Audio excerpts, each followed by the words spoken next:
بسم اللہ الرحمن الرحیم۔ اس وقت زلیخا نے مکاری کی اور فوراً بولی، اس غلام کی سزا یہ ہے کہ اس کو جیل خانے بھیج دیا جائے یا اور کوئی دوسری سخت سزا دی جائے، کیونکہ اس نے تمہاری گھر والی کے ساتھ برائی کا ارادہ کیا تھا۔ حضرت یوسف علیہ السلام نے فرمایا، عزیز مصر یہ بالکل غلط بیانی کر رہی ہے، اس نے خود مجھے لبھایا، میں اس سے بچنے کے لیے بھاگا تو اس نے میرا پیچھا کیا۔ عزیز مصر دونوں کا بیان سن کر حیران رہ گیا اور بولا، اے یوسف میں کس طرح یقین کر لوں تم سچے ہو؟ آپ نے فرمایا، گھر میں 4 مہینے کا ایک بچہ پالنے میں لیٹا ہوا ہے جو زلیخا کے ماموں کا لڑکا ہے، اس سے دریافت کر لیجئے کہ کیا واقعہ ہے۔ عزیز مصر نے کہا، بھلا 4 ماہ کا بچہ کیا جانے اور وہ کیسے بولے گا؟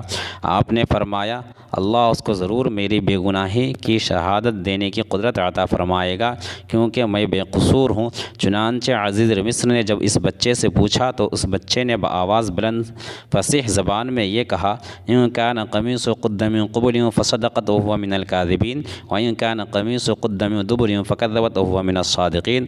اگر یوسف کی قمیص سامنے کی طرف سے پھٹی ہو تو عورت سچ کہتی ہے اور وہ جھوٹے ہیں، اور اگر ان کی قمیص پیچھے کی طرف سے پھٹی ہے تو عورت جھوٹ بولتی ہے اور یہ سچے ہیں۔ بچے کی زبان سے عزیز مصر نے یہ شہادت سن کر جو دیکھا تو ان کا کرتا پیچھے سے پھٹا ہوا تھا۔ اس وقت عزیز مصر نے حضرت یوسف علیہ السلام کی بے گناہی کا اعلان کرتے ہوئے یہ کہا، فلما رأى قمیص قد من دبر قال انه من کیدکن ان کیدکن عظیم۔ پھر جب شوہر نے دیکھا کہ ان کی قمیص پیچھے سے پھٹی ہے تو اس نے کہا کہ یہ تم عورتوں کی مکاری ہے، واقعی تم عورتوں کی مکاری بڑی سخت ہے۔ یوسف اعرض عن هذا واستغفر لذنبک انک کنت من الخاطئین۔ یوسف تم اس بات کا خیال نہ کرو اور اے عورت تو اپنے گناہ کی معافی مانگ، یقینی طور پر تو ہی خطا کار تھے۔ شہر کی معزز عورتوں میں اس واقعے کا چرچا ہونے لگا، کہنے لگے کہ عزیز مصر کی بیوی اپنے غلام کو ورغلانا چاہتی تھی، یہ کتنی حیرت انگیز بات ہے۔ جب زلیخا نے یہ بات سنی تو ان عورتوں کو دعوت بھیجی اور پھل وغیرہ ان کے سامنے رکھے اور ایک چھری پکڑوا دی۔ حضرت یوسف علیہ السلام سے کہا، ذرا ان کے سامنے آئیے۔ جب ان عورتوں نے حضرت یوسف علیہ السلام کو دیکھا تو حیرت کے مارے آنکھیں پھٹی کی پھٹی رہ گئی، پھل کاٹنے کے بجائے اپنے ہاتھ کاٹ لیے، بولے یہ تو انسان نہیں بلکہ یہ فرشتہ ہے۔ ان خواتین نے اپنے اپنے طور سے یوسف علیہ السلام کو اپنے جال میں پھنسانا چاہا، لیکن حضرت یوسف علیہ السلام ان کے دامن فریب میں نہ پھنسے۔ جب اس طرح کے واقعات بڑھ گئے تو وزراء اور ارکان سلطنت سے عزیز مصر نے یہ مشورہ کیا اور طے پایا کہ حضرت یوسف علیہ السلام کو قید خانے بھجوا دیا جائے۔ آپ نے جیل پہنچ کر فرمایا، اے اللہ یہ قید خانے کی کوٹری مجھ کو اس بلا سے زیادہ محبوب ہے جس کی طرف زلیخا اور خواتین مصر مجھے بلا رہی تھی۔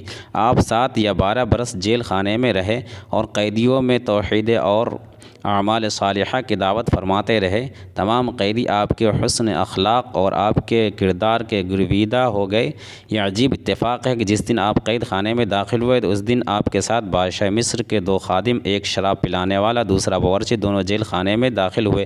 دونوں پر الزام تھا کہ انہوں نے بادشاہ کے کھانے میں زہر ملایا ہے۔ ان دونوں نے جیل میں خواب دیکھا۔ دونوں اپنا اپنا خواب تعبیر حضرت یوسف علیہ السلام سے بیان کیا، جس کی تعبیر حضرت یوسف علیہ السلام نے بیان کی جو 100% سچ ثابت ہوئی۔ پہلے کا خواب یہ تھا کہ انی ارانی عصیر خمرہ، میں نے دیکھا ہے کہ میں نچوڑ رہا ہوں شراب کا رس۔ اس کی تعبیر حضرت یوسف علیہ السلام نے کچھ یوں دی کہ تم الزام سے بری ہو جاؤ گے اور دوبارہ اپنے عہدے پر بحال ہو کر اپنے مالک کو شراب پلاؤ گے۔ دوسرے کا خواب یہ تھا کہ وقال الآخر انی ارانی احمل فوق رأسی خبزا وتأکل الطیر منہ، میں نے دیکھا ہے میں اٹھائے ہوئے ہوں، اپنے سر پر روٹی کھا رہے ہیں اس میں سے پرندے۔ حضرت یوسف علیہ السلام نے اس خواب کی تعبیر بیان کی کہ تمہیں سولی پر لٹکایا جائے گا اور تمہارے سر کو پرندے نوچ نوچ کر کھائیں گے۔ چنانچہ ایسا ہی ہوا، ساقی بری ہو گیا اور باورچی کو سزائے موت ہو گئی۔ قید خانے میں آپ کا نام معبر یعنی تعبیر دینے والا مشہور ہو گیا۔ اس دوران مصر کے بادشاہ اعظم ریان بن ولید نے بھی خواب دیکھا، انی ارانی 7 بقرات سمان یأکلہن 7 عجاف و7 سنبلات خضر واخر یابسات یا ایھا الملأ افتونی فی رؤیای ان کنتم للرؤیا تعبرون۔ میں خواب میں دیکھتا ہوں کہ 7 موٹی تازی گائیں ہیں جنہیں 7 دبلی پتلی گائیں کھا رہی ہے، نیز 7 خوشے ہرے بھرے ہیں اور 7 اور ہیں جو سوکھے ہوئے ہیں۔ اے درباریوں، اگر تم خواب کی تعبیر دے سکتے ہو تو میرے اس خواب کا مطلب بتاؤ۔ بادشاہ اعظم نے اپنے درباریوں سے اس خواب کی تعبیر دریافت کی تو لوگوں نے اس خواب کو خواب پریشان کہہ کر اس کی کوئی تعبیر نہ بتائی۔